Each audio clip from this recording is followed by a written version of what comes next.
May mga batang 90s ba dito? Kamusta kayo? Kamusta tayo? Alam niyo sa totoo lang tayo may pinakamasayang kabataan.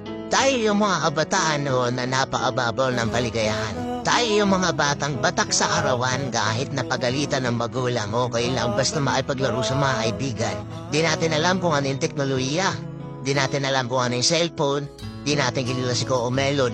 Puntayin na tayo sa mga laruan natin at sa kung ano yung meron. Tayo yung mga batang halos makompleto natin lahat ng laruan sa Jollibee at McDo. Bumibili tayo ng tig-pipisong laruan baka sakaling may laruan doon sa loob. Naalala nyo? Noong mga panahon, naghahanap pa tayo ng gagamba kung saan-saan.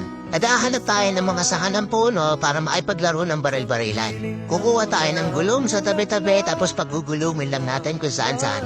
Mabibwisit tayo kapag hindi tayo pinayagan ng magulang natin maipaglaro sa mga kaibigan natin sa ulanan. Tayo yata yung mga huling batch ng mga bata na nakikipaglaro pa ng tagu-taguan.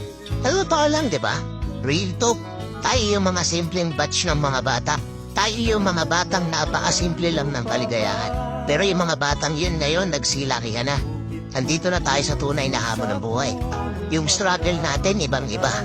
Pero magtataka ka, yung mga bata ngayon iba na rin sila. Yung mga bata ngayon feeling nila mas magaling pa sila sa magulang nila. Yung mga bata ngayon nagre-rebelde agad kapag hindi na pagbigyan yung mga simpleng gusto nila.